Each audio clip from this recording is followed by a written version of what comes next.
ঢাকা শহরের ব্যস্ততা সকাল 7টার পর থেকে শুরু হয়ে যায়।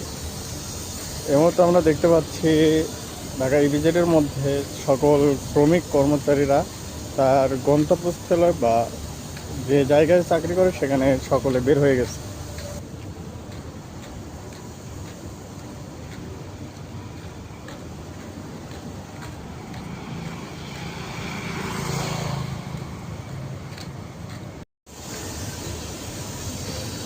ঢাকা শহরের ব্যস্ততা সকাল 7টার পর থেকে শুরু হয়ে যায়।